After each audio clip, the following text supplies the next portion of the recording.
ինչքան հին ենք կարողանում գնալ, ինչքան է մեր այդ սփյուռքյան գաղթօջախային պատմությունը։ Առանձին վկայություններ մենք հայերի արտասահմանում ապրելու վերաբերյալ, Հայաստանից դուրս ապրելու վերաբերյալ ունենք դեռևս Քրիստոսից առաջ շատ տեղերում հայերը հարյուրամյակներով իրանց ինքնությունը պահպանում են։ Նայեք, այ մենք սերունդներից էինք խոսում։ Լեհաստանում։ Այո, հարյուրամյակներով պահպանեցին իրանց ինքնությունը, մինչև դավանափոխական եւ կաթոլիկ դարձներ։ Դրանից հետո հիմնական բյուզանդական կայսրությունն է վարել հայերին Հայաստանից արտագաղթեցնելու քաղաքականություն, մեծ ծավալներ այն սկսել է ստանալ 6-7 ինչքան մոտենենք 8-9 10-րդ դարում շատ մեծ ծավալի արտագաղթ կա եւ կան գիտնականներ, որոնց սահմանումներին ոչ բոլոր հայերը, որոնք արտասահմանում են ապրում, կարելի է նրանց համարել սփյուռքի ներկայացուցիչ։ Այսինքն Դավիթ Բեկը հաջողեց, որովհետեւ այնտեղ զինված իր ֆեոդալական փոքր քանակությամբ ինչ որ զորք կար։ Այո, առանց դրա անհնար կլներ եւ նույնիսկ Խամսան էլ ձևավորվեց Արցախում։ Բայց տեղում կային եւս մինչեւ Կիլիկյան 4-րդ դարում է, որ մենք գիտենք առաջին զանգվածային հայերի բռնագաղթի մասին Շապուհ II երկարակյացը 360-ական թվականներին հսկայական քանակությամբ հայերի բռնագաղթեցնում է Իրանի խորքերը եւ այդ մասին Փավստոս Բուզանդն է բավականին մանրամասն նշելով կոնկրետ որ քաղաքից որքան հայերեն տասնյակ հազարավոր տներ են արտագաղթել։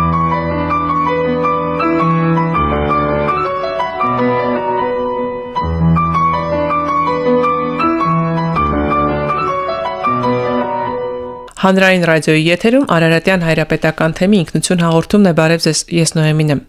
Սիրելի ունկնդիրներ եւ ակնդիրներ, այսօր մենք խոսելու ենք Սփյուռքի պատմության մասին։ Փորձենք հասկանալ, թե Սփյուռքի պատմությունը երբվանից է սկսել, ինչ փուլեր է անցել եւ մեր ժամանակաշրջանում մեր սփյուռքյան համայնքները ինչ խնդիրների առաջ են կանգնում, ինչպես են դրանք լուծում։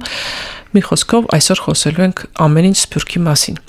Այսօր տաղավարում ես սիրով հյուրընկալել եմ հենց այս ոլորտն ուսումնասիրող պատմաբանի, տաղավարում է Տիգրան Ղանալանյանը, Երևանի Պետական համալսարանի հայոց պատմության ամբիոնի դոցենտ։ Բարև ձեզ։ Բարև ձեզ։ Պարոն Ղանալանյան, ձեր գիտական հետաքրքրության շրջանակը Սփյուռքն է։ Երբ որ ասում ենք Սփյուռքի պատմություն, մենք ինչքան հետ ենք կարողանում գնալ, ասենք հայ ժողովրդի սփյուռքյան պատմությունը երբվանից է սկսվում, այդ տարբեր շարժեր, տարբեր գաղթեր, տարբեր երկրներում համայնքների ձևավորումը ինչքան հին է։ Շնորհակալություն։ Երբ թե մենք խոսում ենք Սփյուռքի պատմության մասին, այստեղ տերմիններին առաջին հերթին անհրաժեշտ է անդրադառնալ, ընդհանրապես շատ հաճախ Սփյուռքի պատմություն, երբ որ ասվում է, հասկացվում է ցեղասպանությունից հետո ընկած շրջանը, իսկ մինչ այդ արտասահմանում հայկական համայնքների գոյությունը բնորոշում որպես գաղթավայրեր, գաղթաշխարհ, գաղթօջախներ, բայց դա բավականին պայմանական երևույթ է եւ գիտական մակարդակով համակարգային կերպով սկսվեց Սփյուռքի պատմությունը ուսումնասիրվել հիմնականում երկրորդ համաշխարհայինից հետո խորհրդային Հայաստանում ու այդ տերմինաբանությունը ընդունված դարձավ ու այդպես ավանդաբար դա շարունակվում է բայց սփյուռքագիտությունը որպես գիտակարգ, որ գոյություն ունի վերջին մոտավորապես 3-4 տասնամյակների ընթացքում աշխարհում, երբ որ մենք նայում ենք սփյուռքի տեսությունները, սփյուռքագիտական կարևորագույն աշխատանքները, այստեղ հայկական սփյուռքը շատ կարևոր դեր ունի ոչ հայ ուսումնասիրողների կողմից, որովհետև հայկական սփյուռքը ընդհանրապես համարվում է ամենադասական օրինակներից մեկը սփյուռքների, ամենաէսենց հարացուցային կարևոր օրինակ համարվում է հրեական սփյուռքը, բայց նաև հրեականից բացի հունական ու հայկական սփյուռքները։ Եվ երբ մենք նայում ենք սփյուռքի զանազան սահմանումները, թե ինչ ենք մենք հասկանում սփյուռք ասելիս, այդտեղ պետք է ասել, որ միանշանակ մի բանաձև ու սահմանում չկա, որ բոլոր սփյուռքագետները ընդունում են տարբեր գործոններ են հաշվի առնվում, բայց բոլոր սահմանումներն էլ եթե մենք նայում ենք, կարող ենք ասենք, որ այն ինչ որ սփյուռքին բնորոշ է, դա հայկական սփյուռքի դեպքում մենք կարող ենք ընդունելի համարել մինչև ցեղասպանության շրջանը։ Այսինքն այն, որ մենք գաղթավայր կամ գաղթօջախ ենք ասում, բավական պայմանական երևույթ է եւ իրականում հանգիստ կարելի է նաեւ սփյուռք կոչել մինչև ցեղասպանության շրջանը, չնայած շատ կարևոր սկզբունքային փոփոխություններ ցեղասպանությունից հետո եղան, բայց մինչև 15 թվականի հայկական համայնքները, միջնադարյան հայկական համայնքները եւս կարելի է սփյուռք համարել։ Սահմանումը ո՞րն է։ Սահմանումները տարբեր են շատ եւ մի հստակ սահմանում չկա։ Կարևոր գործոններից, որ առանձնացնում են շատ գիտնականներ, օրինակ հայրենիքի մասին հիշողությունն է արտասահմանում հայտնվելուց հետո մարդկանց նրանց որպես համայնք իրար հետ գործելը, որովհետև օրինակ եթե ավելի վաղ շրջան մինչև 20-րդ դարի սկզբերը հիմնական սփյուռք վերաբերում էր հрյաներին, հույներին, հայերին, հիմա մենք շատ տարբեր սփյուռքների մասին, բազմաթիվ տասնյակ սփյուռքների մասին հանդիպում ենք տարբեր եւ լրատվականներում եւ գիտական աշխատանքներ եւ միաժամանակ պետք է հասկանալ, որ տարբերություններ գոյություն ունեն եւ որպես համայնք գործում են արտասահմանում բնակվող տվյալ էթնիկ խմբի ներկայացուցիչները, թե դրանք ուղղակի արտասահմանում ապրող մարդիկ են, որովհետև հաճախ դրանք չեն ձևավորում համայնքներ, չնայած կարող է շատ մեծ թվով ապրեն արտասահման, բայց որպես համայնքային գործունեություն չունենան, համայնքային կառույցներ չունենան։ Չինական սփյուռքը, օրինակ չինական սփյուռքը իրենք գնում են ինչ-որ մի տեղում, նաև Chinatown-ները, չէ, փոքրիկ թաղամասեր են անգամ ձևավորում, դա կարող ենք սփյուռք համարել չինական տարբերակով։ Ամենակարևոր սփյուռքներից է էլի համարվում, բայց այստեղ նաև պետք է նկատի ունենք, որ երբ մենք ասում ենք հայկական սփյուռք, մենք հիմնականում նկատի ենք ունենում, օրինակ այսօր երբ որ ասում ենք հայկական սփյուռք, հասկանում ենք արտասահմանում բնակվող բոլոր հայերին, եւ այդ սահմանման դժվարություններով պայմանավորված ես չեմ կարող ասել, որ դա այդպես չէ, բայց կան գիտնականներ, որոնց սահմանումներին ոչ բոլոր հայերը, որոնք արտասահմանում են ապրում, կարելի է նրանց համարել սփյուռքի ներկայացուցիչ։ Օրինակ Լիբանանի, Սիրիայի, Իրանի եւ այլ համայնքները անվիճելի է, որ սփյուռք անդամներ են այդ համայնքների անդամները, որտեղ իրենք համայնքի հետ կապ ունեն դրա համար։ Բայց օրինակ Ռուսաստանում մենք կարող ենք առանձնացնել նույնիսկ ինչ որ մի խումբ, որին մենք կարող ենք անպայման սփյուռք կոչել, իսկ ինչ որ նոր գնացած խմբեր, օրինակ Խաչիկ Թոլոլյան ամենանշանավոր սփյուռքագետներից եւ համարվում է համաշխարհային սփյուռքագիտության հիմնադիրներից մեկը, եթե ոչ հիմնադիրը, որ դիասպորա ամսագրի հիմնադիրն ու երկարժանակ գլխավոր խմբագիրներ, ինքը ասում է, որ պետք է 3 սերունդից ավելի լինեն, ապրեն եւ պահպանեն իրենց ինքնությունը, որտեվ շատ դեպքեր կան համաշխարհային պատմության մեջ, երբ միգրացիա եղել է եւ 3 սերունդից ավել չեն պահպանել իրենց ինքնությունը եւ ձուլվել են։ Այդ պետք է 3 սերունդը լինի, որ նոր մենք հասկանանք, դա սփյուռք կդառնա տվյալ համախումբը, թե չի էլ դառնա սփյուռք։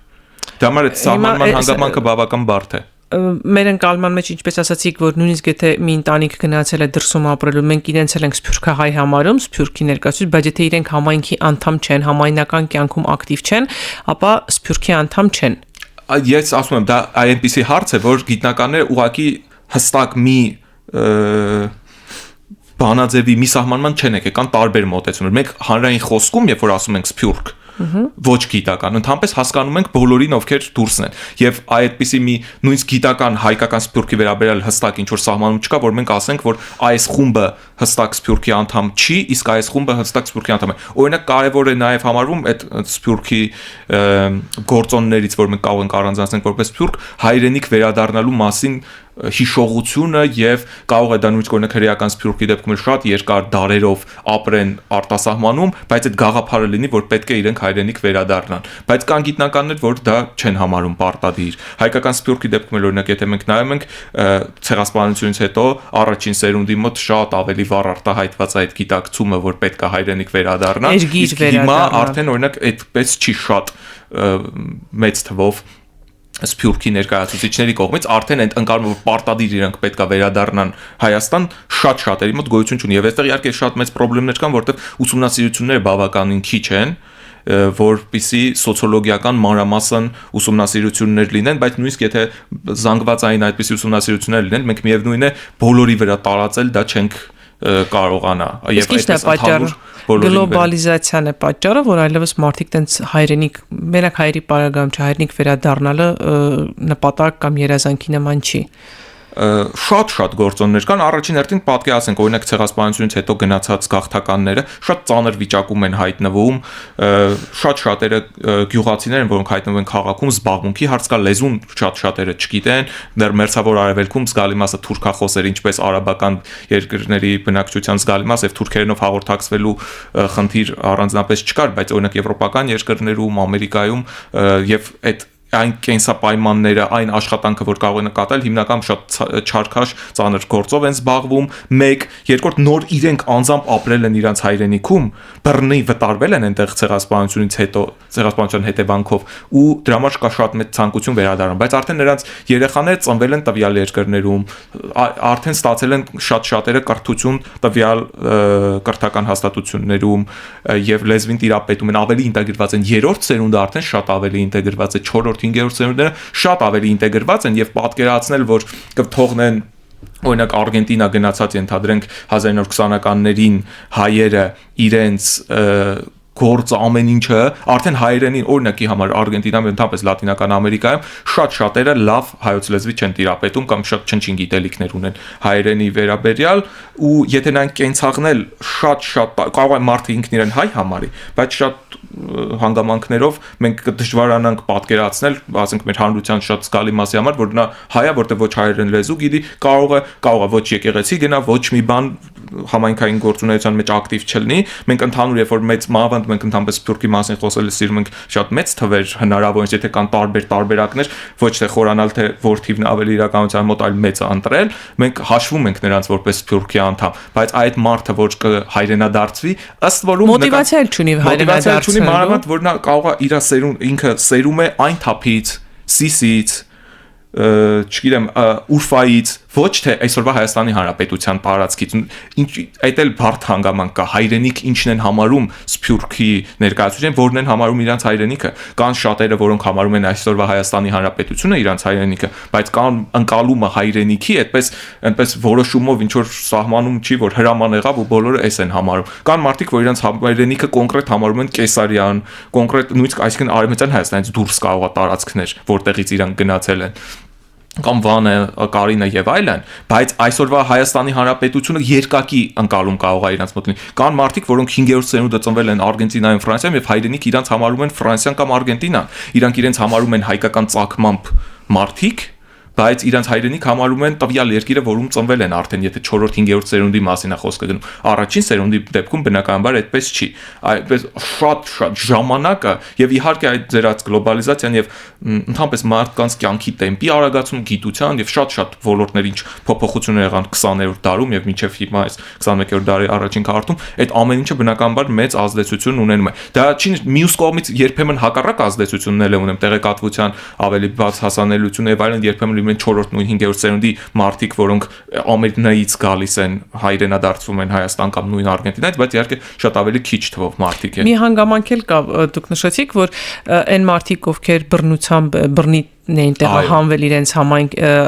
իրենց հայրենիքից, իրենք վերադառնալու ցանկությունն ամեն դեպքում ունեն, բայց այն մարդիկ, ովքեր սեփական որոշման համար ավելի լավ կենցաղային պայմաններ, ավելի լավ կենսակերպի համար են թողնում հայրենիքը գնում դրսում ապրելու, իրենց արդարացնելու համար պիտի որոշակիորեն կտրեն հայրենիք վերադառնալու ճանապարհները արդարացնելու համար, որ իրենք լուրջ պատճառ ունեն այնտեղից հեռանալու դրա համար այդ երազանքը նաև իրենց մոտ գուցե սկսի բացակայել։ Այո, շատ ճիշտ եք ասում։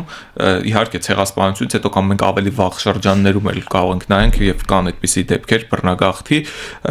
որի հետևանքով Սփյուռքի մաս են դարձել հայերը։ Այդ դեպքում այո, կա այս հանգամանքը, որ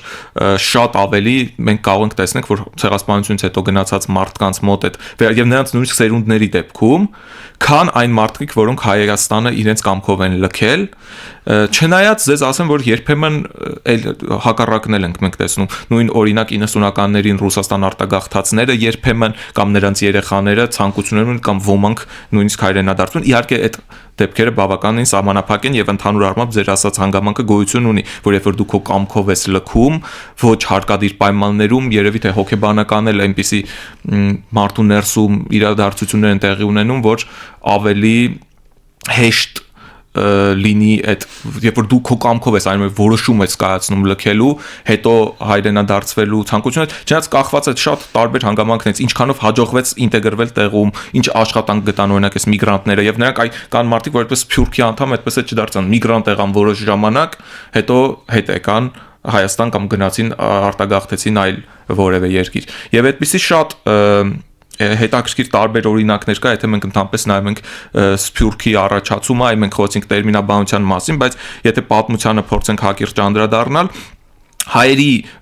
արտասահմանում հաստատվելու վերաբերյալ մենք բավականին վաղ շրջանից տեղեկություններ ունենք։ Հարցը սկսեցինք, բայց պիտի բացատրենք։ Հիմա եթե գաղթօջախ կամ Սփյուռք տերմինները նույնն ասում ենք, ինչքան հին ենք կարողանում գնալ, ինչքան է մեր այդ սփյուռքյան գաղթօջախային պատմությունը։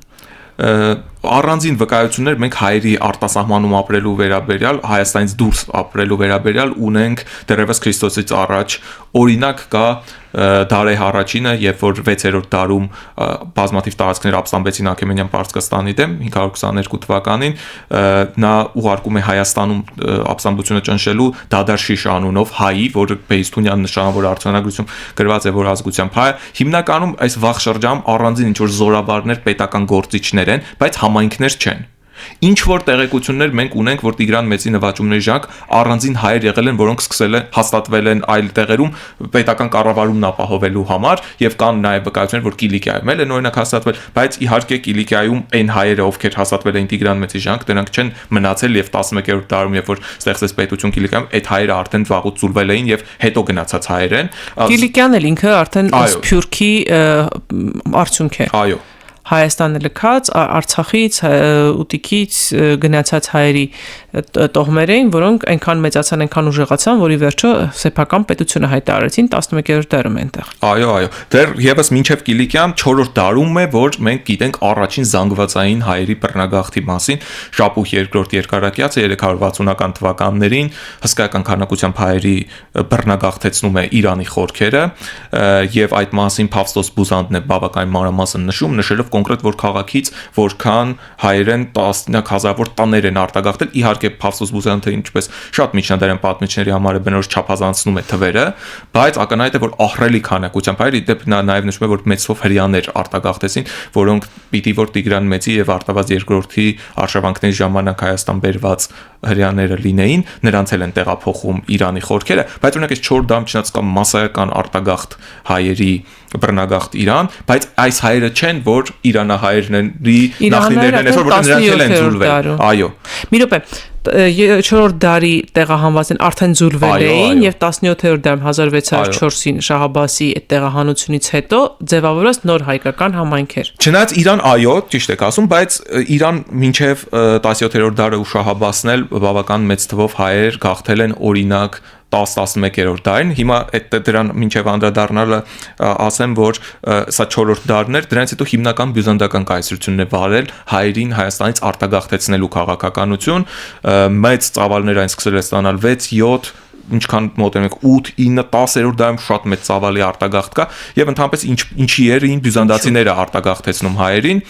Շապուհը 4-րդ դարում պատերազմում էր Հայաստանի դեմ եւ ռազմական գործողությունների ժամանակ երկիրը ավերելու համար, թուլացնելու համար եւ իհարկե նկատի ունենք որ մարդու արժեքը մեծ է տնտեսության տեսանկյունից որևէ տարածք եթե բնակչություն չունի շատ ավելի քանի որ դեռ Հայաստանը ինքը չէր գրավել 360-ականին այդ բնակչությանը Պարսկաստանի խորքեր տանելով նաեւ տնտեսական հետաքրքրություններ բայց առաջին հերթին ռազմական բյուզանդացիները որոնք 6 7 8 9 10 11-րդ դարերում կազմակերպում են հայերի բռնագաղթ հիմնական դա միտված էր հայ զինվորականներին տեղափոխելու բյուզանդական կայսրության խորքերը որովհետեւ հիմնականում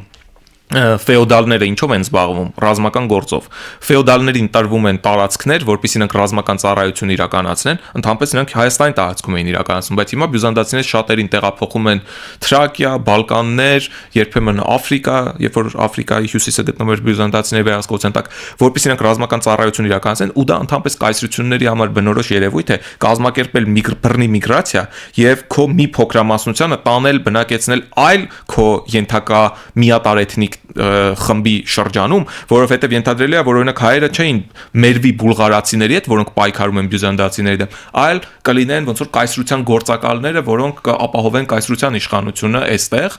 եւ հայ զինվորականները վաղ միջնադարում շատ հայտնի էին նաեւ ընդհանրապես որպես բավականին մարտունակ դրական առումով հայտնի էին 5-րդ դարում, երբ որ Հայաստանը վերջնականապես բաժանվեց, ձուլվեց Բյուզանդիայի եւ Պարսկաստանի եւ պետականությունը կորցրեց Արշակունների պետականությունը քանդվեց, մինչեւ 14-րդ դար մենք ունեցել ենք սպարապետություններ զինվորական ծառայության բանակի այդ տեսքով տարբեր իշխանությունների եւ տարբեր հայ հարուստների հովանու ներքո Այո, այս նախարարական համակարգը երբ որ կար Արշակուններից հետո սպարապետությունը շարունակեց գոյություն ունենալ ու դա շատ էական նշանակություն ունեցել է եւ այդ վարկը կար հայ զինվորականներ հիմնականում սրանով պայմանավորված իհարկե գաղթեր այլ եւս եղել են բայց հիմնականում այս քաղաքականությունը դրանում մեկ պատճառը դա էր եւ երկրորդը Հայաստանը թուլացնելն էր որովհետեւ Բյուզանդիայի տիրապետության տակ էր Հայաստանի արևմտյան մասը եւ այստեղ բարբերաբար ապստամբություններ էին լինում բյուզանդացիների դեմ եւ ճիշտ է 6-րդ դարում օրինակ Հայաստանը բաժանված էր Պարսկաստանի ու Բյուզանդիայի միջև, բայց օրինակ եթե մենք համեմատենք 6-րդ դարը օրինակ 16-րդ դարի հետ այստեղ կա ծայրահեղ սկզբունքային տարբերություն, ելի Հայաստան պետություն անկախ չկա, բաժանված է երկու պետությունների միջև, բայց 6-րդ դարում փաստացի տերը երկրի հայ ֆեոդալներն էին։ 16-րդ դարում արդեն ֆեոդալների զգալի մասը ոչնչացված էր ու ֆեոդալական իշխանությունը նույնիսկ այն տարածքներում Հայաստանի, որոնք հայերով են բնակեցված, օտար են ֆեոդալները եւ դա Հայաստանի ընդհանրապես պատմության վրա շատ մեծ ազդեցություն ունեցավ, որտեղ ազատագրական պայքարի վրա Եթե մենք նայենք եվրոպական պետություններ, այլ պետություններ, որոնք անկախություն չեն ունեցել զարգացած միջնադարում մասնատված են եղել, հետո միավորումը, երբ որ նայում ենք այդ պետությունները ինչպես եղավ, Հայաստանում այդ ճանապարհը անհաջողություն ունեցավ եւ հնարավոր չէր, որ ֆեոդալները ղեկավարեն ազատագրական պայքարը եւ եկեղեցին սկսեց ղեկավարել ինչի, որտեղ ֆեոդալները չկային, որ դա անեին։ Իսկ եթե ֆեոդալները ղեկավարեին, նրանք կունենային զորք եւ այլ բնույթ կկրեր ազատագրական պայքար ու հավանականությունը հաջողելու ավելի մեծ կլներ, եթե մենք համեմատենք այլ բազմաթիվ երկրների պատմության հետ։ Եկեղեցին առանձին գործիչներ եղել են, որոնք շատ փոքրաթիվ խմբեր ունեցել են, բայց չգիտեմ, օրինակ Զաքարիա կաթողիկոսը Աղթամարի ուներ մի քանի տասնյակ մարդիկ, որոնք իր թիկնապահ զինվորական, բայց դա զորքերի մասին խոսք չի գնում, որտեղ զորք ունենալու համար դու պետք է գավառների նահանգների տեր լինես, որ այդտեղից զորք հանես, որ այդտեղից եւ հարկ ստանաս եւ բնակչություն ունենաս ենթակա, դրա թիվը շատ քիչ Արցախում կար, Սյունիքում մասամբ, բայց այդ շատ մասնատված, շատ փոքր հատվածներում էին միայն մնացել։ Այսինքն Արցախում ու Սյունիքում կային, որովհետեւ այնտեղ էլ կային ֆեոդալներ, իհարկե, այո, ուժեղ ֆեոդալներ կային, ամենաուժեղ ֆեոդալները Արցախում էին, հետո Սյունիքում, մասամբ որոշ այլ հատվածներում Հայաստանի, նաև Արևմտյան Հայաստանում, Սասունում, Զեյթունում, Կիլիկիայում որոշ քանակությամբ, բայց այդ այլ տեղերում էլ որոշ մելիքներ կային, բայց շատ ավելի թույլ էին, շատ ավելի փոքր տարածք էին վերահսկում, շատ ավելի փոքր բնակչությամբ եւ հետեւաբար նրանց մարտունակությունն էր ավելի քիչ։ Դրանով ապայմանավորված 18-րդ դարի ազատագրական պայքարը Սյունիքում ու Արցախում, որ զինված բնույթ էր կրում ու հայ ազատագրական պայքարի այդ ընդհանուր այդ ժամանակաշրջանի նից տարբերվում էր մեթոդաբանությամբ, որը մինչև այդ խնդրագրեր հղելներ, որ գան արտար պետություններ օգնեն, իսկ այստեղ զինված բնույթ կարելա դրա։ Այսինքն Դավիթ Բեկը հաջողեց, որովհետև այնտեղ զինված իր ֆեոդալական զոր փոքր քանակությամբ ինչ որ զորք կար։ Այո, առանց դրա անհնար կլներ եւ նույնիսկ Խամսանն էլ ձևավորվեց Արցախում։ Բայց տեղում կային եւ ճիշտ է, Դավիթ Բեկը շատ մեծ թվի չկարողացավ հասնել եւ ի վերջո Սյունիքում ի վերջո հաջողություն չեղավ, որտեվ Սյունիքը չճանաչվեց ինքնուրույն կարճ ժամանակ շատ տևեց ինքնուրույնությունը։ Արցախում որ ավելի ուժեղ էին։ Մենակ դա չի։ Նաեւ այ որ ուժեղ ֆեոդալներ չկային, դա պատճառը ավելի տենց հիմնային իմ կարծիքով, իսկ Խամսան ինչի ձևավորվեց Արցախում, որտեղ ֆեոդալները ուժեղ էին, որտեղ փաստացի իշխանություն իրանք տեղում ապահովել կարողանում էին, երբ որ արտաքին հարձակումներ կային, դրանց կարողանում էին դիմագրավել, քո վրա ղեկապետությունը, կայսրությունը շեշտ կարող է դնել, օգնել, հովանավորել, եթե շահերը համընկնում են, բայց եթե դու քեզնից էլ ներկայացնում ես ուժ, եթե ուժը չես ներկայացնում, հաշվի չեն նստելու, ինչը Նադիր Շահի դեպքում Արցախում եղավ, Սյունիքում էլ փորձեց դա անել, բայց չհաջողվեց հետո։ Որտեվ այնտեղ չունեին ուժեղ բավարար չէին ուժերը։ չկար։ Իհարկե այնտեղ շատ տարբեր այլ հանգամանքներ կային, ի վերջո Սյունիքն ու Արցախը շատ երկար ժամանակ չէին կարող դիմադրել ամբողջ Օսմանյան կայսրությանը, որ ամբողջ տարածքներ ներգրավել ամբողջ այսօր Կովկասն ու Ատրպատականը։ Ուրեմն եթե մենք խոսում էինք բյուզանդացիների քաղաքականությունից էինք խոսում, այ հատկապես երբ որ 11-րդ դարում վերացավ Անիի Բագրատունիների թագավորությունը, այս ժամանակ սկսեց շատ մեծածավալ զանգվածային հայերի արտագաղթ, որը ունեցավ շատ բնականաբար ծայրահեղ բացասական նշանակություն Հայաստանի համար եւ արտագաղթում են եւ բյուզանդական կայսրության տարբեր շրջաններ եւ նույն Կիլիկիային շատ մեծ քանակությամբ գաղթում։ Իդեպ մենակ Կիլիկիա չէին գաղթում, Կիլիկիային մերձակա Փոքր Ասիայի հյուսիսային շրջաններ էին գաղթում եւ այնտեղ տարբեր հայկական իշխանություններ ձևավորվեցին։ Միայն Կիլիկիայում չի որ իշխանություն ձևավորվեց, ուղղակի Կիլիկիայում մնաց այդ իշխանությունը եւ հետո թագավորության վերածվեց, բայց հայկական իշխանությունները ի սկզբանե 11-րդ դարում ձևավորվեցին նաեւ հարակից տարածքներ, որոնք հետագայում անկում ապրեցին եւ դրանք շարունակեցին գոյությունել։ Ու իդեպ ջան գաղթում են ոչ միայն Բյուզանդիա, արդեն 11-րդ դարում սկսեցին հայերը գաղթել նաեւ այլ ուղություններով ու երբ որ սելջուկ թուրքերի արշավանքներն եղան, բայց այստեղ մենք շատ ծայրահեղ կարևոր հանգամանք կա, որը երբեմն ինձ թվում է, որ մի քիչ շատ լավ մենք չենք գնահատում այն կործանարար նշանակությունը, որ ունեցավ Բյուզանդիայի վարած քաղաքականությունը, որը մաս վերացրեց Հայաստանը։ 10-րդ դարից սկսած նրանք հերթով առանձին իշխանություններ, թագավորություններ վերացրեցին ու մենք օրինակ խոսում ենք հետագայում ունենք Օսմանյան կայսրությունը, որ նվաճեց պարսիկները եւ այլն, բայց նկատի ունենք, որ նրանք Հայաստանից չգրավեցին, անկախ հայերից չգրավեցին Հայաստանը, այլ արդեն իսկ Հայաստանը գրաված պետություն է։ Եվ դրա ոնց որ հիմքը դրեցին բյուզանդացիները, որոնցից հետո արդեն եկան սելջուկ թուրքերը եւ նույն 11-րդ դարում գրավեցին Հայաստանը բյուզանդացիներից։ Բյուզանդացիներին չէին անում, ասեն գալիս էին որևէ իշխանին, ասում են արի այս տարածքը դու տուրին, ես քեզ այս մյուս տարածքում Բյուզանդիայի բուն տարածքում ավելի լավ պայմաններ կտամ, գնում էին այնտեղ, բայց երկրորդ սերնդից արդեն իրենք ասիմիլացվում էին, կործանվում էին։ Շատ հաճախ այո, էջանք քաղաքեդոնականություն ընդունելու հանգամանքը կար, իսկ նկատի ունենանք, որ միջնադարյան իրականությունում մարդկանց ինքնությունը առաջին հերթին կրոնական է, ոչ թե ազգային։ Ով ես դու հայ առաքելական ես, դու կաթոլիկ ես, դու մուսուլման ես, եւ եթե մենք նույնիսկ երևի թե հայտնվեինք այդ ժամանակաշրջանում ու որևէ մարդու հարցնեինք, ինքը առաջին հերթին իր կրոնական ինքնությունը կասեր, ոչ թե ազգային։ Եւ դրա համար ով որ հայ առաքելական եկեղեցուց դուրս էր գալիս, ինքնաբերաբար ձուլվում էր, որովհետեւ աննորմալ էր բավականին համարվում ընդհանուր առմամբ ամուսնությունները տարբեր դավանանքների պատկանող մարդկանց միջև, իսկ այդ խոչընդոտը չկա, եթե դու ընդունես այլ դավանանք եւ առավելևս ապրում ես այդ այլ միջավայրում, այդտեղ ձուլվելու հավանականությունը շատ մեծանում է ու այս ժամանակաշրջանում հայերը գաղթում են բյուզանդական կայսրություն, Վրաստան, Եգիպտոս, Սիրիա, մեծ համայնքներ են սկսում ձևավորվել արևելյան Եվրոպայում աստիճանաբար Ղրիմ են շատ մեծ քանակությամբ հայերը արտագաղթում, որ դարում 11-րդ դարից սկսած 12-13-րդ դարերում շատ 13-րդ դարում մոնղոլական նվաճումներն են, մոնղոլները վերացրին Հայաստանի քաղաքներից զգալի մասը քաղաքային բնակչություն եւ այդտեղից շատ հայտնի է որ անեցիներն են գաղթել, բայց մենակ անեցիները չէին իհարկե որ Ղրիմ գաղթեցին, այլ այս սելջուկ թուրքերի արշավանքները, հետո մոնղոլների տարբեր թաթար-մոնղոլական այլ ցեղեր, հետո թուրքմեններն են գալիս ու նրանք իրար դեմ են շատ հաճախ պատերազմում Հայաստանի տարածքում ու Հայաստանը անընդհատ պատերազմների թատերաբեմ է, որտեղ հայերը չեն պատերազմող կողմը հիմնական, այլ օտարներն են իրար դեմ պատերազմում, իսկ դա ավերածություն էր երկրի, դա մարդկանց ոչնչացում էր, զորքերը շատ հաճախ հնում իհարկե իրենց պաշարները օրինակ սննդի չէին տեղափոխելու, նրանք թալանում էին տեղական բնակչությանը, եւ եթե զուտ թալանով էր սահմանափակվում ամեն ինչը, երբեմն դա շատ դրական հետ ամենալավագույն տարբերակներ լինում, որտեղ շատ հաճախ վառում էին գյուղերը, ոչնչացնում էին բնակչության, նաեւ նկատի ունենք, որ քանի որ հայերը այլ էթնիկ էին, քրիստոնյային, այս նվաճողները մուսուլմաններ, նրանք նաեւ այս հանգամանքը օտարի անհանդուրժողականությունը այլ դավանանք ունեցողի վերացնելու սա գոյություններ եւ շատերը բռնագաղթեցվում են այս ժամանակ նույն այս նվաճողների կողմից նույն սելջուկների կողմից օրինակ կան հայեր որոնք Իրան են փոխադրվել Եվ շատերն էլ այդ ծայրահեղ ծանր պայմաններից ելնելով ինքնակամ են լքել, այդտեղ մի քիչ օրինակ դժվար է ասել ինքնակամ կարող ենք ասենք, բայց պայմանները նաև հարկադրել են, այտենց շատ ուղղակի բարվոք պայմաններում չեն մարդիկ որոշել արտագաղթել, եւ այս շրջանից կա անընդհատ ըստ էության արտագաղթ մեծ ծավալի հայերի արտագաղթ դեպի այլ երկրներ, ինչը շատ կարևոր բացասական նշանակություն ունեցավ Հայաստանի հետագա ճակատագրի վրա, այն որ հայերը աստիճանաբար սկսում են դառնալ փոքրամասնություն ու այլ էթնիկ տարրեր սկսում են Հայաստանում տիրապետող դառնալ, որը կոնկրետ Սփյուռքին չի վերաբերում, բայց ընդհանրապես Հայաստանի ճակատագրի վրա շատ էական նշանակություն ունեցավ։ Այստեղ պիտի հիշենք անպայմաններս աշտարակեցում, որ 19-րդ դարի սկզբին կարողացավ այնպես անել, որ հայեր վերադարձնի բուն Հայաստանի տարածք, որովհետև այստեղ արդեն շատ քիչ հայեր էին ապրում եւ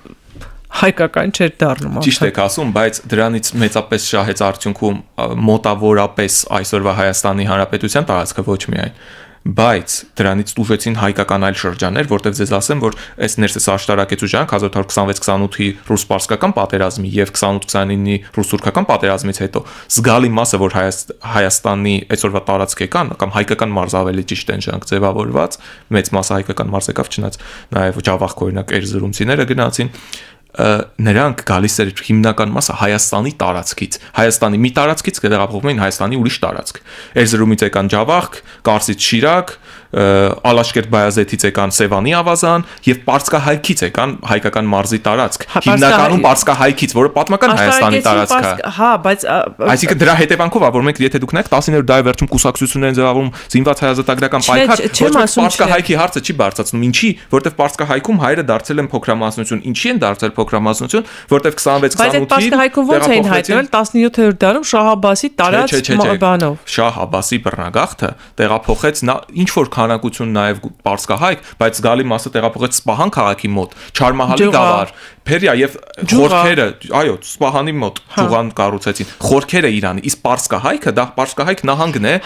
մեծ հայքի։ Չէ, որոշակի բերեց հետ բերեց այդ ժամանակակից Հայաստանին տարածք, որտեղ հայ չէր մնացել համարյա։ Բայց ներսես աշտարակեցին, երբ որ բերեց, որտեղից ինքը բերեց 28 թվին ռուսները ինչ տարածքներ հասան, այդ տարածքից բերեցին, նոր ջուղայից հայեր չեկան այդ ժամանակ։ Հա, բայց բերեցին այդ տարածքից, որը շարունակում էր մնալ պարսկական իշխանության տակ, այսինքն ինքը բերեց միտեղ, որտեղ հնարավոր հայկական մարզ ձևավորել եւ հայերով բնակեցնել այդ մարզը։ Եվ դրա համար կենտրոնացում եղավ, դա դրական նշանակություն ունեցավ, եւ եթե դա չլներ, դժվար է պատկերացնել ինչ կլներ 18 թվին 1918 թվին կլներ առաջին հանրապետությունը, թե չէ, դրական նշանակություն ունեցավ, բայց դրա հետևանքով դատարկվեց պարսկահայքը մեկ եւ արևելյան Հայաստանի արևելյան շրջանները։ Բայց Հայաստանի արևելյան Հայաստանը արդեն արդյունքում նույնիսկ եթե այնտեղ շատ մնային էլ չէր հնարավոր չէ լինելու պահել։ Մի քիչ դժվար է պատկերացնում, որտեղ գիտեք ինչի, ինչի եմ ես մի քիչ դա կասկածում, իհարկե արդեն 19-րդ դարաշրջանի օտարեթնիկ տարերի թիվը Հայաստանում բավական մեծ էր արևմտյան Հայաստանում, բայց օրինակ եթե մենք համեմատում ենք Բուլղարիայի պատմությունը այդ Բալկանների ընդհանրապես Հայաստանի հետ, շատ չափազանց շատ են նմանությունները, մոտավորապես 10-20 տարի տարբերությամբ, ինչ որ Բուլղարիայում ա եղել, օրինակ նայեք հայոց պատմությունը, նույնը տեղի ունենում 1870-ականին ինչ որ Բուլղարիայում եղավ, 1890-ականներին տեղի ունենում Հայաստանում, բայց Բալկանների առավելություն չի, Բալկանները ազատագրվեցին ի վերջո Օսմանյան լծից, որտեղ այնտեղ մեծամասնությունը քրիստոնեեր 80%-ից ավելին տեղական բնակչություններ, 20-ն էին մուսուլմանները, թուրքերը։ Հայաստանում այդ 80-20-ի չէր հարաբերակցությունը։ Եթե պատճառներ կային արտասահմանից Ռուսաստանի աջակցությունը, բայց Ռուսաստանը նաև Հայաստանի տարածքում էր պատերազմում։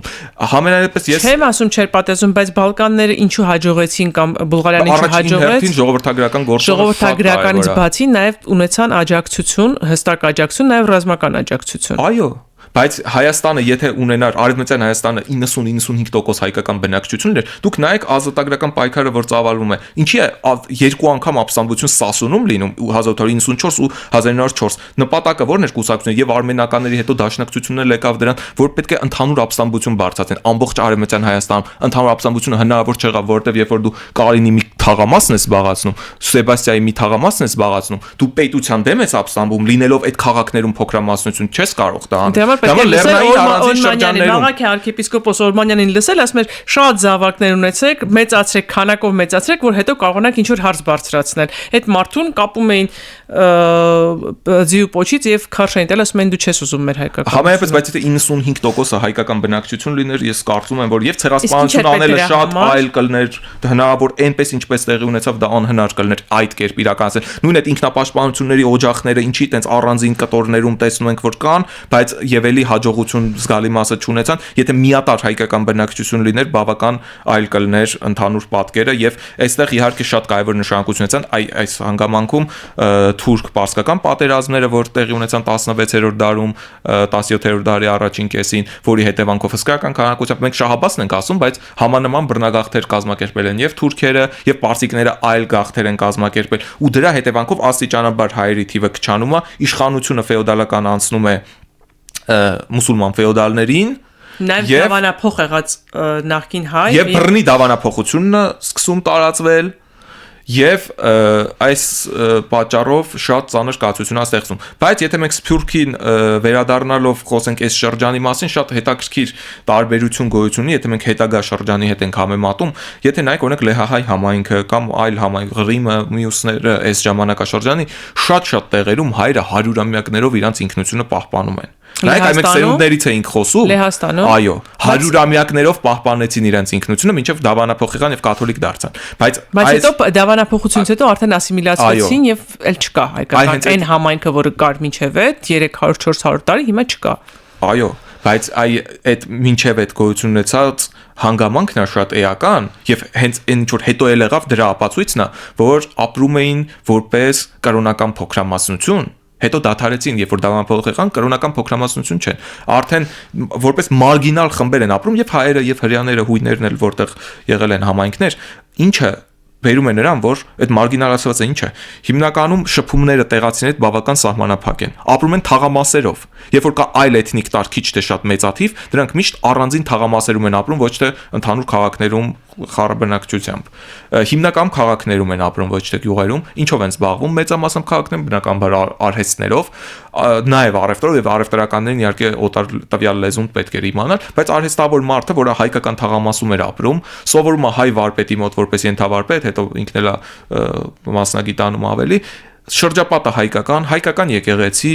դպրոց իհարկե բոլորը չէին գնում, բայց դպրոցը միայն պատկերացնում էին, որ կարող է եթե գնան հայկական դպրոցը տեղի գնան, անհրաժեշտություն չկար տեղացիների հետ շփվելու։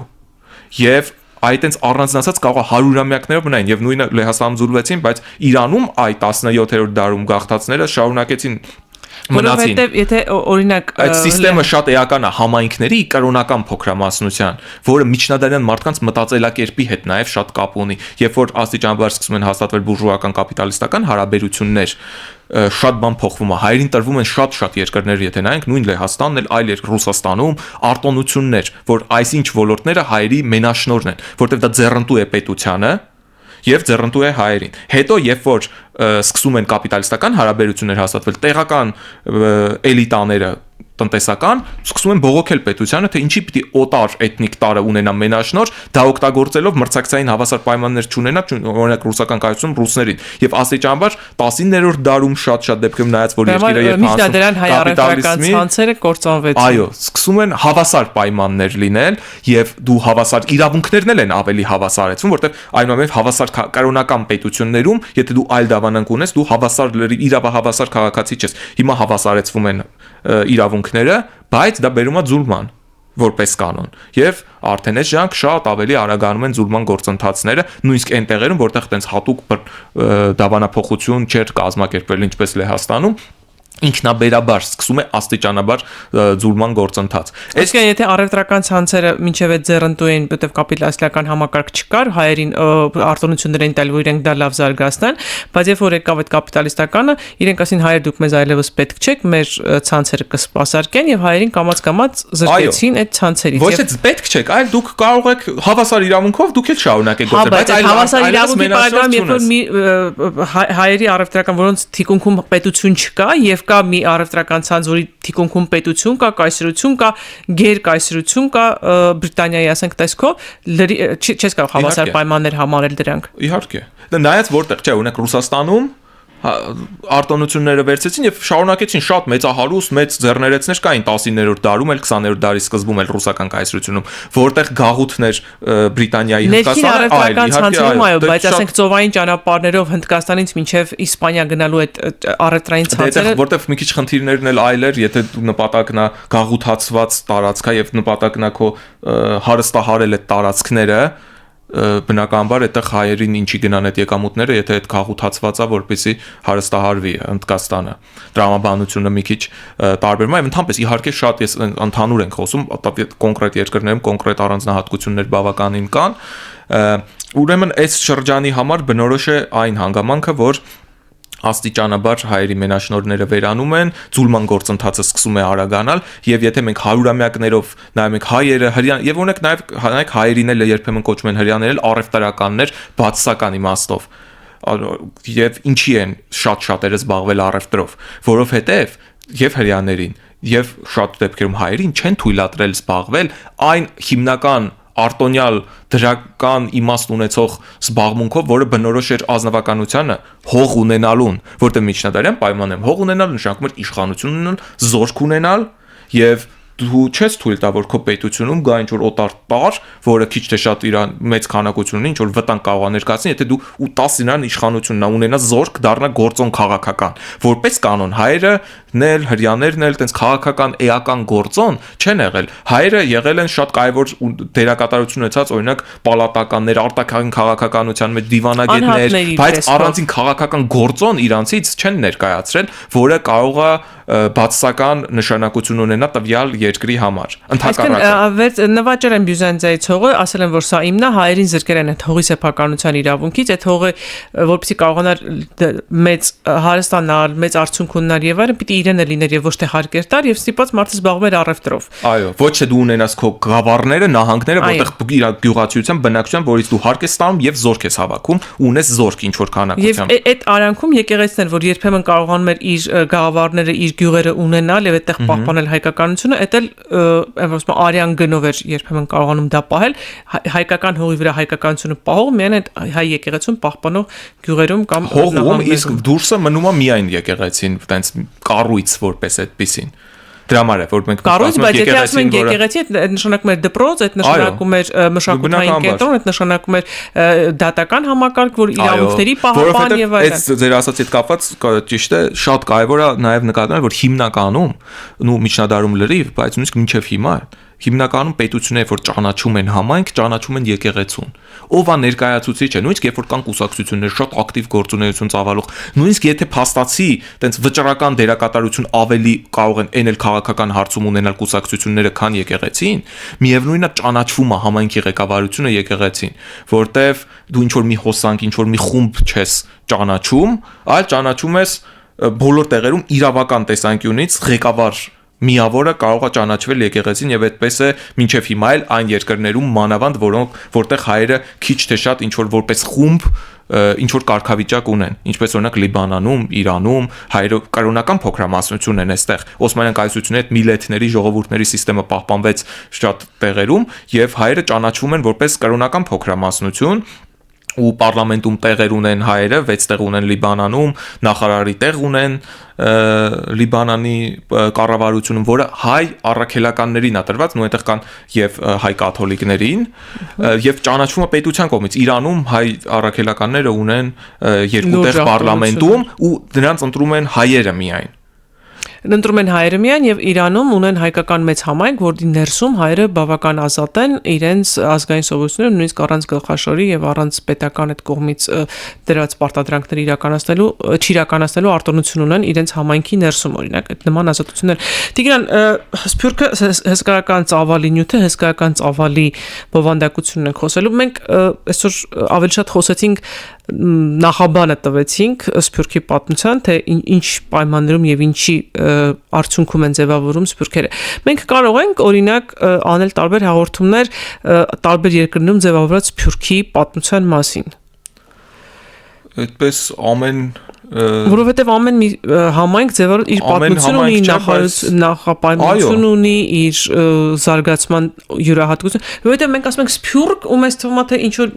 մի դեմքով մի բան է, բայց չէ։ Այո։ Իհարկե։ Ասենք Կանադայի եւ Սիրիայի համայնքները իրարից շատ տարբեր են։ Շատ մեծ տարբերություններ կան։ Պայմանականորեն, եթե մի քիչ ավելի մեծ մասշտաբով վերցնենք, կարելի է բաժանել ըստ տարածաշրջանների համայնքները, մերձավոր արևելյան տարածաշրջանի համայնքներ, ամերիկյան աշխարհամասի, եվրոպական եւ հետխորհրդային։ Եվ շատ հաճախ մեր հանրությունը, երբ որ մենք ասում ենք սփյուռք, ընկալում է որ մենք խոսում ենք Լիբանանի, Սիրիայի հայերի մասին, ցենց ընկալումը մարդկանց շատ հաճախ ըստ մոտավորապես 40-50-ականների դրությամբ։ Բայց իհարկե կան շատ ճիշտ եք ասում, չափազանց մեծ տարբերություններ, նույնիսկ այս երկրներում տասնամյակներ են անցնում, մեզ շատ հաճախ թվում է որ ստատիկ ինչ որ միավոր է, բայց սփյուռքը անդադ փոփոխության մեջ է։ Եվ իհարկե կան ահռելի տարբերություններ, որովհետև օրինակ, եթե վերցնենք մենք մերձավոր արևելքի համայնքները ցեղասպանությունից հետո այստեղ հիմնականում հայերը հաստատվեցին Սիրիայում, Լիբանանում, նաև Եգիպտոսում, չնայած Եգիպտոսում նաև ավելի վաղ Աբդուլհամիդյան ջարդերի հետևանքով էին շատ մեծ թվով հայեր հաստատվել, դե Իրանում ավելի վաղ էին մեծ մասամբ, չնայած ցեղասպանությունից հետո էլ մանավանդ Վան Վասպուրականից գաղթ եղավ Իրան, եւ այստեղ էլ օրինակ արևմտահայեր կային Իրան, որ ընդհանրապես արևելահայեր են ու տարբերվում էին, այսինքն մեջն էլ ամեն համայնքի մեջ էլ կան բավական մեծ տարբերություններ, նույն օրինակ Սիրիան էլ եթե վերցնենք, Սիրիայում բավականին մեծ թվով հայեր կային մինչև ցեղասպանությունը, նրանց զգալի մասը արդեն այստեղ մնալով արաբախոսեր դարձել, զգալի մասը կաթոլիկություն էր ընդունել եւ հետո եկավ նոր խումբ եւ նույնիսկ եթե վերցնենք նույնիսկ միայն Սիրիայի հայ կաթոլիկներին, այդտեղ կան տարբերություններ վաղ շրջանի հին հայ կաթոլիկների մեջ եւ ցեղասպանությունից հետո գնացած հայ կաթոլիկներ, որոնք հայախոս են շատ ավելի, որոնք նույնիսկ կան եկեղեցիներ, որ Հալեպի եկեղեցիները հիմնականում գնում են այն վաղ գնացած հայ կաթոլիկները, այս հայ կաթոլիկ եկեղեցիները գնում են ցեղասպանությունից հետո գնացածները։ Եվրոպայում էլ կա, օրինակ, այս մի օրը հավաքվում են կամ այս մի եկեղեցի գնում են Հայաստանի Հանրապետությունից արտագաղթածները, այն մի եկեղեցի կամ այն մի միջոցառմանը գնում են ավելի վաղ ցեղասպանությունից հետո Ֆրանսիայում հաստատված հայ համայնքը, այսինքն նոր ու հին գնացածների տարբերություն հիմա էլ կա իրականում։ Եվ իրար հանդեպ ընկալումները բավականին հետաքրքիր է, շատ հաճախ բավականին բացասականություններով, օրինակ կարող է համարեն ցեղասպանությունից հետո եկածները համարում են, որ տեղացիները, օրինակ եթե մենք արաբական երկրներ ենք վերցում, արդեն արաբացած են, որտեղ կենցաղում լեզուներ շատ ավելի արաբերենն են լավ տիրապետում։ Ճիշտ է, պետք է ասել, որ այս մերձավոր արևելք եկած հայերի զգալի մասը թուրքախոս էր, ինչ որ քանակությամբ բարբարներ գիտեին, բայց ավելի վատ, որովհետև պետք է նկատի ունենալ շատ կարևոր հանգամանք։ Ցեղասպանությունից հետո սփյուռքը որ ձևավորվեց, հիմնական որտեղի հայերից ձևավորվեց։ Կիլիկիային մերձակա տարածքները, հյուսիս-արևելք, արևմտյան Հայաստանն էլ, բայց արևմտյան Հայաստանից ցեղասպանությունը վերապրած մարդկանց զգալի մասը տեղափոխվեց արևելյան Հայաստան, նաև Ռուսաստան։ Բայց այն մասերը արևմտյան Հայաստանի, որոնք գրավվեցին ռուսական զորքերի կողմից առաջին համաշխարհային ժանակ, հիմնական այդտեղից փախստական է Վան Վասպուրականից, որ բավական շատ մարդ փրկվեց եւ այլտեղից եկան արևելյան Հայաստան։ Իսկ արևմտյան Հայաստանում հայտնվեցին զգալի չափով ոչ թե արևմտյան Հայաստանից գնացածները Սփյուռքում հայտնվեցին, այլ Կիլիկիայից եւ մերձակա տարածքից։ Նրանց մեջ շատ ավելի տարածված էր թուրքախոսությունը, քան հայախոսությունը, եւ օրինակ հետաքրքիր է, որ այս Սփյուռքում արդեն 20-30-ականին բացվում են բազմաթիվ հայկական դպրոցներ ու հայախոս են դառնում, այն կերպարանքը, որ ասում եմ, ես 40-50-ականներին ձևավորվեց, այս դպրոց գնացածներն են արդեն, որ գրական արևմտահայերեն են սովորում Սփյուռքում, բայց հետո արդեն էլի եթե մենք օրինակ դիտարկենք այդ փոփոխությունների հանգամանքը 1960-ականներին շատ էական փոփոխություններ եղան Սիրիայում, 67 թվականին մտցվեց օրենք, որ պետք է արաբացվեն դպրոցները եւ շատ մեծ ճնշումներ եղան հայերի հանդեպ, ինչը հիմա արվում է Վրաստանում։ Ինչը շատ տեղերում է իրականանում եւ Իրանում ա եղել հեղափոխությունից հետո շատ հաճախ տեղի հայերը իդեպ շատ չեն սիրում այս թեմաներով խոսել, երբեմն իրենց հանդեպ ճնշումներ եղել, որ ինչ որ չափով հասկանալի է,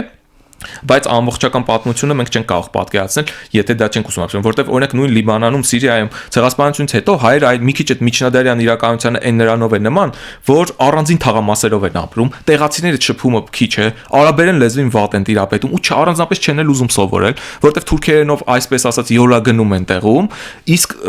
եթե կրթություն են ստանում, շատերը գնում են ֆրանսիական դպրոցներ, ամերիկյան դպրոցներ ու անգլերեն, ֆրանսերեն կարող ավելի լավ սովորեին, քան արաբերեն, եւ հետո է հատկապես այդ արաբական զարթոնքը Կամալ Աբդել Նասերը Եգիպտոսում 52 թվականի հեղափոխությունը Եգիպտոսում, հետո Սիրիայում 60-ականներին, երբ որ արաբացումը ավելի շեշտվում է, այդ ժամանակ ստիպում են, որ դպրոցները ընդունեն արաբական ծրագիր, այլևս հայոց պատմություն իրավունք չունեն անցնել եւ պաշտոնապես Սիրիայում հայոց պատմություն չեն անցնում, հայոց լեզու են անցնում եւ կրոնի պատմություն են անցնում, կրոն են անցնում, կրոն թույլատրում են անցնել, բայց պատմություն ոչ, իհարկե իրականում այդ կրոնի ժամերին նաեւ հայոց պատմություն են անցնում,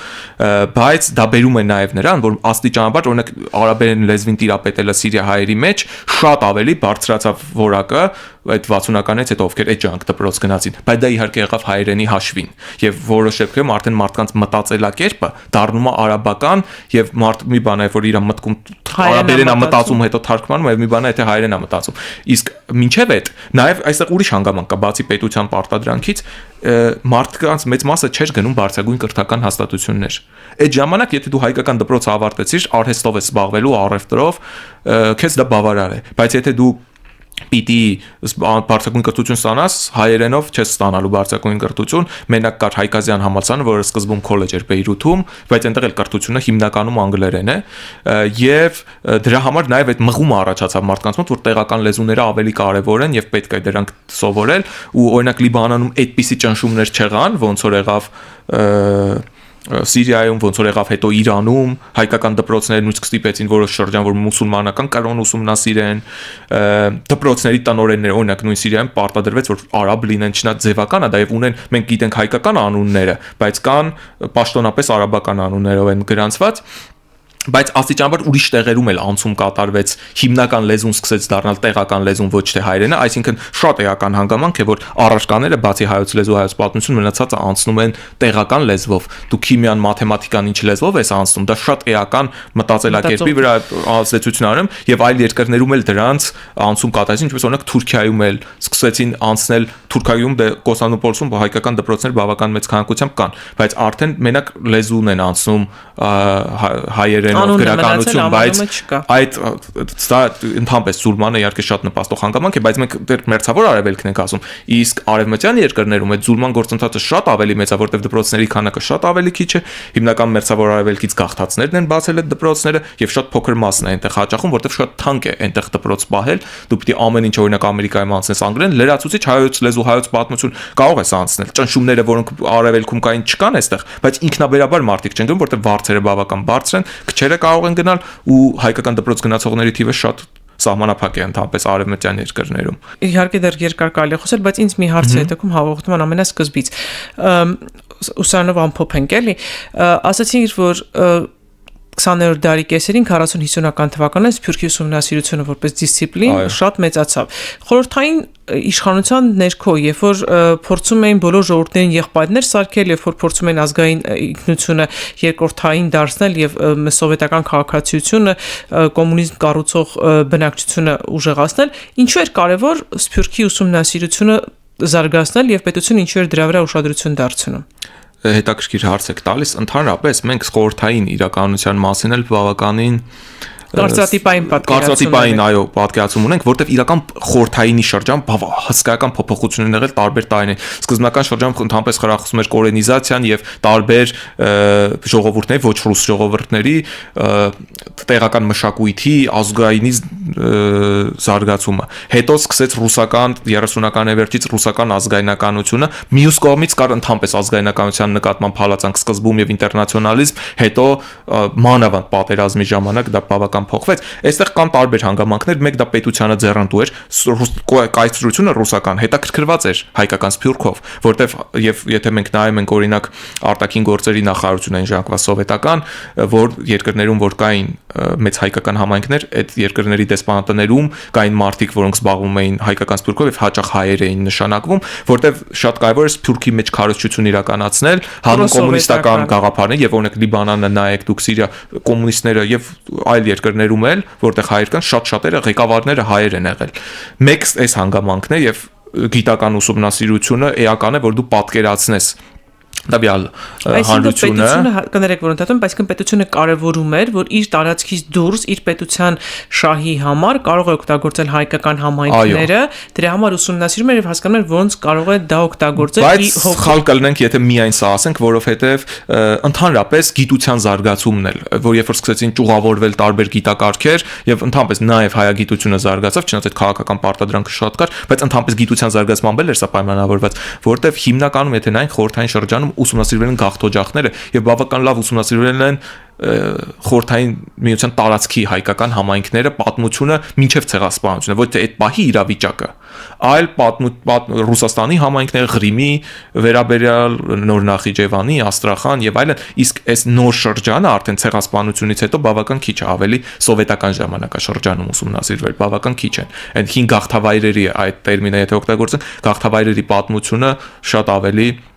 մեծ քանակությամբ ուսումնասիրությունը ժանկար եղան, բայց նաև այդ գաղափարական հետ կապված ասեմ, որ ժողովուրդների բարեկամության հանգամանքներ կապ, հայ-ուկրաինական կապեր, հայ-ռուսական եւ այլն, այդ կապերի հետ կապված է նաև սա ուսումնասիրվել, որը խրախուսվում էր տարբեր ժողովուրդների բարեկամություն, առավելևս խորհրդային միության մեջ մտնող ազգությունների, այդ սրա հետ էլ է կապված։ Հա, հասկացա։ Շնորհակալություն շատ ինձ մոտ հսկայական քանակի հարցեր մնացին անպատասխան, որովհետև ամեն մի համայնք ուսումնասիրելու համար իրենց առանձնահատկությունը հասկանալու համար ժամանակ էր պետք, այս անգամ չհասցրեցինք, բայց ուզում եմ դեզայնից խոստում վերցնել, որ դուք ելի կգաք ու մենք ավելի մանրամասն եւ ավելի հանգամանալից ամեն մի համայնքի կամ ամեն մի տարածաշրջանի մեր գաղթօջախների ու սփյուռքի մասին ավելի հստակ կխոսենք։ Այո, Խոստացա։ Տիգրան, քանի դուք այստեղ տաղավարում եք, ձեզ չեմ կարող չհարցնել ձեր պապիկի մասին, ուզում եմ նաև շնորհակալություն ասել այս հրաշքի գրքի համար, վերահրատարակության համար, Արամ Ղանալանյանի ավանդապատումն է, որը այսօր հրատարակության մեջ Ռաֆայել Իսրայելյանի նկարազարդումներով է արված, եւ քանի որ դուք երկու մեծ հայերի թոռնիկ եք, Ռաֆայել Իսրայելյանի եւ Արամ Ղանալանյանի, ուզում եմ ձեզ հարցնել, դժվար է այդ երկու մեծ մարդկանց թոռնիկը լինել։ Երևի թե դժվար է, բայց ես համարում եմ այսպես, որ քանի որ իրենք իրենց գործը արել են, պետք է ամեն մարդ փորձի գործ անել եւ իրանից ինչ որ մի բան ներկայացնել եւ որևէ ես ավանդ չունեմ այն գործում, ինչը որ իրենք արել են։ Բայց դուք էլ ձեր գործում եք մասնագետ դարձել եւ շատ հիմնավոր անում եք ձեր գործը։ Դե փորձում եմ ինչ-որ չափով։ Շնորհակալություն, ես իմ ունկնդիրներին եւ ակնդիրներին հիշեցնեմ, որ այսօր ինքնության տաղավարում մենք փորձում ենք հասկանալ ինչ է Սփյուռքը, ինչպես է ձևավորվել, ինչ խնդիրների արդյունքում է ձևավորվել հայկական Սփյուռքը ամբողջ աշխարհում։ Այս մասին մենք տաղավարում զրուցում էինք Տիգրան Ղանալանյանի հետ, ով Երևանի պետական համալսարանի հայոց պատմության ամբիոնի դոցենտ է։ Շնորհակալություն ձեզ շատ։ Շնորհակալություն, ես եմ շնորհակալ։